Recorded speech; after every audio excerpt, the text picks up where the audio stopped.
Dr. Campbell, you are helping us evaluating Katana blocks for many, many years. Share your experience. What do you think about STML, Katana Zirconia 1, and this year we are announcing Katana Zirconia 1 Speed. How do you see this block transition with Kurari Noritake? Well, what a ride this has been. It's been wild, right? I mean, starting with doing, we're doing the alpha and beta testing of this back in 2017. We created a block, or your company created a block. I feel like because I helped, alongside that. But, we created an aesthetic zirconia block that, originally had a 30-minute sintering time, but it had multiple layers. So if you're just going to polish, it's going to look pretty polished as opposed to a block that's monolithic.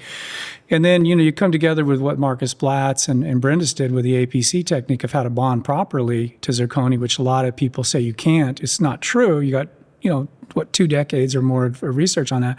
But I mean, that really was a game changer. And it really was a great addition to the CEREC ecosystem, in my opinion. That's one of the reasons that I came on board to do that, is that I really saw the opportunity, because prior to that, I thought the zirconia was just god-awful ugly and just not something I'd want even in my own mouth. And when I saw that, the first one I saw, I was like, okay, we're really... we're on to, so this is great. So then when we launched in North America, in Austin, that was a treat and a treasure, and it just took off, and it, gaining market share, as you know, way more than I do. That was fun. And then, one thing was missing when we were doing that. We're like, why can't we have a block in between that? And can we lower the time down from 30 to 18, without losing any of the strength? But also help with inventory. So that's where Katana 1 came from. It's essentially in a block that's in between those. And we knew that for most restorations, like 95 to 98% would fit in a 12Z. So when they came out with a 13Z, you're guaranteeing that you don't have to stock both a 12 and a 14. So you're able to really control that inventory in a really cost-effective way for your business, for your practice and in treating patients, and not lose anything. So that was really a neat next logical step, in my opinion, as a clinician, as well as somebody who watches and consults in this industry. And then lo and behold, we start working some time ago of how can we improve this? And so one of the things that we ran into is we're trying to lower the sintering time without sacrificing the aesthetics. We didn't want to lose that translucency. And when we got to a certain point, we lost that. And it was like, okay, this isn't going to work with the current formulation. And so what's brilliant about, Kurari Noritake is they went in and they said, well, we have our own proprietary powders. Other companies source theirs from Toso in China. We can actually create something that's going to work here. And we're able to get it in 9-minute sintering with even stronger strength and maintain the aesthetics. And that's what the excitement is now. Here we are going to we're talking about it today here at DS World. It's going to start, being sold, early next year, 2025. It's exciting because you've taken something that many people said wasn't possible and done it again. From what you did with STML, now you're doing with Katana 1 Speed. So that's pretty exciting to me. Yeah, it's amazing. So it's already how many years? You mentioned 2017. It's almost 6 years, 2024. Tell me a little bit more about Katana Zirconia 1, because now there are a lot of competition in the market, and there are a lot of different zirconia blocks. How do you compare Kurari Noritake's Katana block to the competitors' zirconia blocks? What's your experience? How do you see clinically? Well, that's a good question. I've used them all. I've tested them all. And none of them come as close in aesthetics, in my opinion, as the Kurari Noritake, Katana blocks, especially the Katana 1. We've got it down to the, 18-minute sintering. If it goes to above a certain thickness, then it's going to go up, and they're all that way. But I really like the way it's layered. It doesn't look artificial. It looks very natural in the mouth. You can actually, with all of them, you can nest it.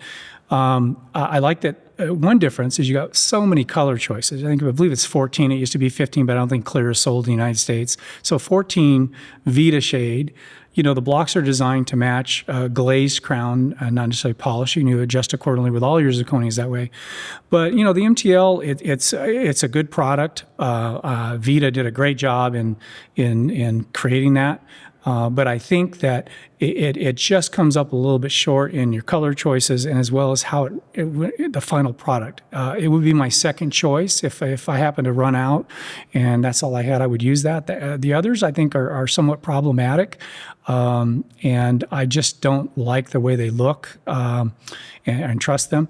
And so it's good to have choices. And so what works in my hands may not work in someone else's. But for me, I just like the simplicity and going from A to B to C and having it's repeatable, it's predictable. To me, it's really cool. And you does a lot of teaching, especially advanced adhesion.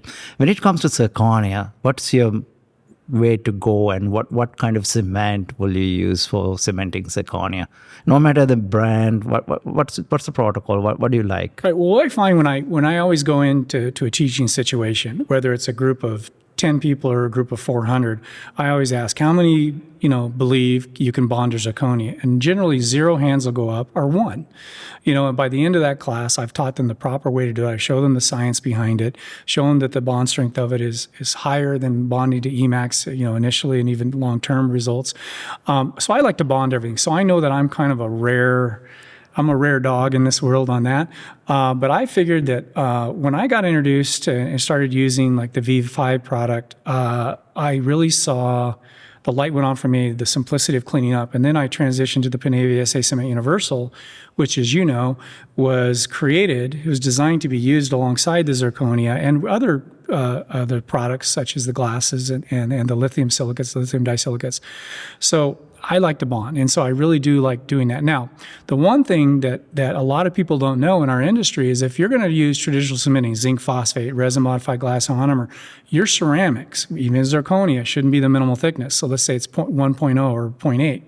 Like zirconia 1 is 0.8. 0.8, yes. And STML is 1.0. Yes. And your company is very conservative, and you know that those could be less, but you are always very risk adverse, and I like it about your company. So if you're going to be putting it in with traditional cements and you're not bonding, you have to be 0.5 millimeter minimum thicker for that restoration to hold up in the mouth, including zirconia. And a lot of people don't know that, or they don't follow that, and they can run into problems. You can have fractured restorations in the mouth. We know, 70% are under-reduced, right? Yeah, most people forget ceramic is a brittle material. Right. Ceramic is brittle. You're right. And Dinesh, one of the things I tell people is that there's not one material that's perfect for everywhere in the mouth. Mm-hmm. And I think that I use Katana probably, I'm guessing, probably 70% of the time in most cases. I'm not opposed to using like a Trilux Forte if I'm doing a really high aesthetic case, or I can use Katana up there depending on what I'm doing. I've also use Emax in certain situations. The marginal integrity of the zirconia is unbelievable. It is, you look at that under a microscope and you compare it to some of the other materials, that's being milled, it is really, really remarkable. I mean, it's margins like gold. And I was trained in gold, so that's exciting. So I think that a lot of people are misinformed on the uses of zirconia. They feel like you should only use it on second molars, or you can only use it on, only in the posterior. And when you have an aesthetic situation here, you have a product that can be used. If somebody's a heavy bruxer, you might use gold back there. Bruxing, heavy bruxism, these materials are contraindicated for that, even though there's a product called bruxer, right?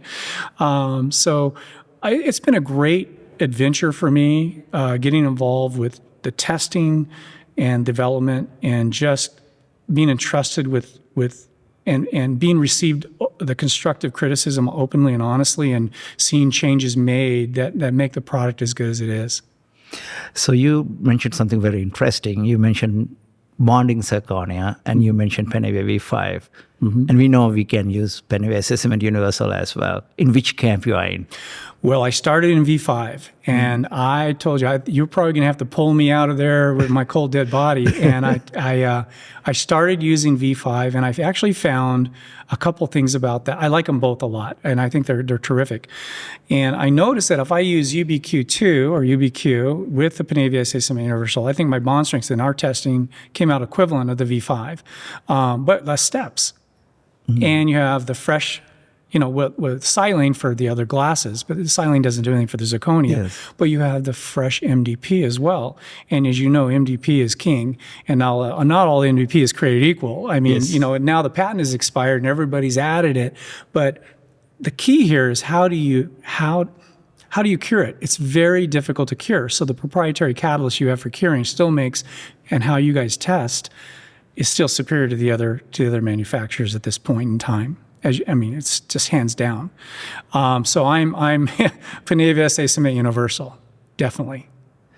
And any expectations for how shorter the sintering time can be? You have any? We made it to 9. What's the next step? At this point, being very candid, I'd have to tell you that I think this is it. I don't think there's going to be a shorter period. Now, it's possible to go down. I never say never, but I guess it gets to a point in time where enough's enough, and just because you can do something, should you? And I think you're at the sweet spot. I think we have really hit a sweet spot here. And I think the clinicians that I've talked to, especially today, the excitement of, hey, this is perfect. This is what I was looking for at this time, is I think that, Kari Noritake listened, and not only did you listen, you responded to what people were asking for. So, is it going to make a difference if you can get it down to 5 minutes? I think you're going to have to retool how quickly that can accelerate up to the 1560 Celsius. I don't know. I guess if you gave me enough time to think about it, I could probably come up with an answer. But I think we're I think for a while it's going to be a really good sweet spot. Okay, great. Thank you. You're welcome.